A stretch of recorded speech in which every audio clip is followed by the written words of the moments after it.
Hi everybody, जय मसीह की खुदावंद आप सभी को बहुत बरकत दे। आपके जीवन में आज ढेरों बरकत लेके आए परमेश्वर। आज का दिन आपके लिए महिमा से भरा हो। और यही हम बात कर रहे हैं। पहले मैंने आपको पिछली सीरीज में सिखाया था कि how to grow in the spirit, यानी कि हम खुदा की आत्मा में आगे कैसे बढ़ते जाएं। और इस सीरीज में हम बात कर रहे हैं, इस सीरीज की ये चौथी वीडियो है, इसमें हम बात कर रहे हैं how to grow in God's glory. खुदा की महिमा में हम कैसे बढ़ सकते हैं और उसके अपने जीवन में कैसे महसूस कर सकते हैं और देख सकते हैं, जिसके 7 स्टेप्स हैं, जो कि दूसरा पत्रस उसका पहला अध्याय और उसकी 5, 6 और 7 आयत में हमें बताया गया है।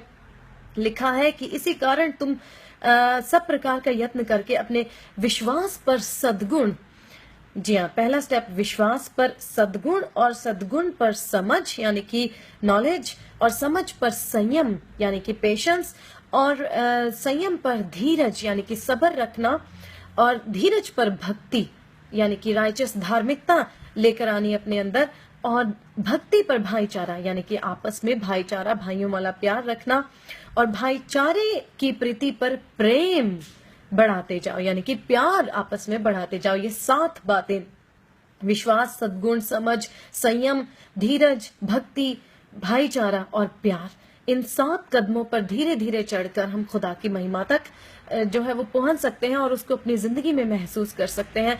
पिछली बार हमने देखा था, पिछली बार की वीडियो में, विश्वास किस चीज पर, कैसा विश्वास, जो कि हमारा पहला कदम था इस सीढ़ी का। और दूसरी हमने देखी थी उसकी दया, और दया के बाद मैंने कहा था कि उसके व्यवहार को यानी कि सद्गुणों को, अच्छे गुणों को, खुदावंद यीशु वाले गुणों को अपने जीवन में लेकर आना।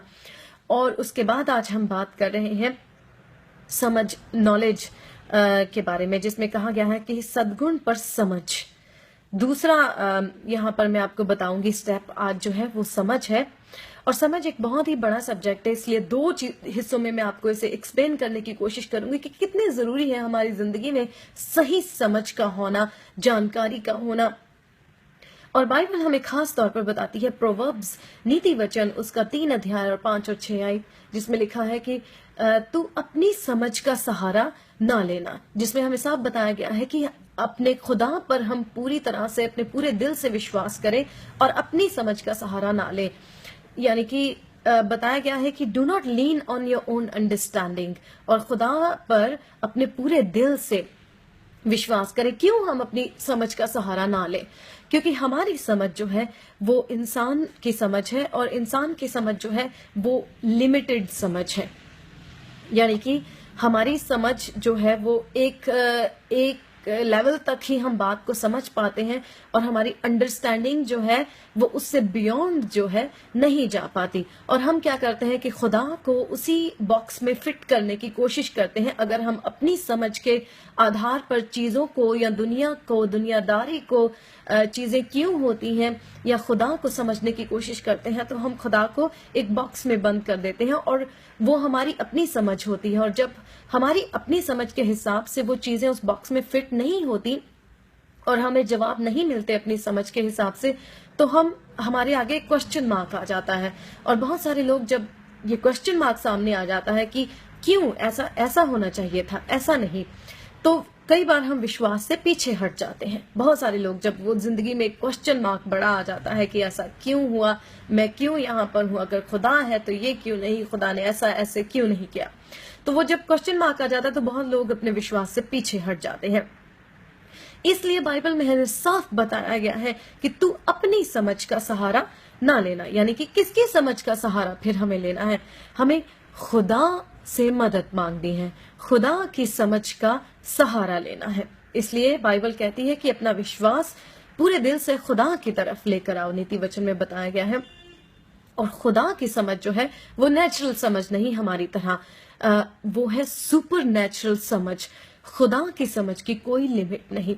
और खुदा जब हमारी समझ को खोलता है, जब हम उससे मांगते हैं, खुदावंद मुझे समझ दे, मेरी मदद करके मैं चीजों को समझ पाऊं, और फिर वो खुदा जो है अपनी विजडम यानी कि अपनी हमें समझ देता है, और फिर हम चीजों को अच्छी तरह से, उसकी नॉलेज ले पाते हैं, चीजों की समझ पाते हैं उनको अच्छी तरह से, और वो हमारी समझ को खोलता है, और फिर हम समझ पाएंगे बहुत सारी चीजें जो हमारी जिंदगी में होती हैं, या इस दुनिया में होती हैं या खुदा करता है, उसको हम और जान पाएंगे अपने खुदा को कि आखिर हमारा खुदा है क्या, कैसे काम करता है। और जैसे मैंने कहा कि एक समझ जो जिसकी हम बात कर रहे हैं, ये एक बहुत बड़ा सब्जेक्ट है, इसलिए इसे मैं 2 हिस्सों में बांटना चाहूंगी। और जो हमें पत्रस, दूसरा पत्र उसका 5 अध्याय और पहला अध्याय, माफी चाहती हूँ, 5वीं आयत पर लिखा है कि विश्वास पर सद्गुण और सद्गुण पर समझ। लेकिन ये जो समझ यहाँ पर बताई गई है, अगर हम ग्रीक भाषा में इसे देखें तो ग्रीक भाषा में इसका मतलब है एक ऐसी समझ कि हम जिस सब्जेक्ट पर बात कर रहे हैं, जिसे हम पढ़ रहे हैं, उस पर ध्यान लगाकर, यानी कि मेडिटेट करके, अपना पूरा ध्यान लगाकर उसको और ज्यादा गहराई से समझना।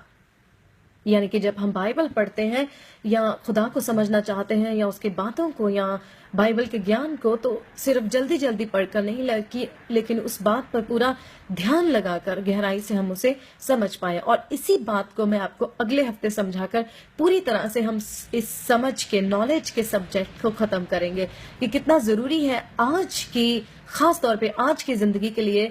जिंदगी जो जमाना ये जो चल रहा है, अंत का समय ये जो चल रहा है, इसमें कितना जरूरी है कि हमें सही नॉलेज हो, समझ हो, और खुदा की तरफ से हमारे पास विजडम हो चीजों को समझने की। क्योंकि वचन हमें बताता है कि अंत के दिनों में बहुत सारी ऐसी चीजें आएंगी जिससे तुम धोखा खा जाओगे, और हम धोखा ना खाएं इसलिए हमें, हमारे पास सही समझ का होना बहुत जरूरी है। खुदावंद आप सभी को बहुत बरकत दे, आशीष दे। मुझे उम्मीद है कि इस वचन ने आपकी जिंदगी में मदद की होगी कि हम और खुदा को नजदीकी से देखें। और आज का दिन आपका बहुत अच्छा हो। Goodbye, God bless you.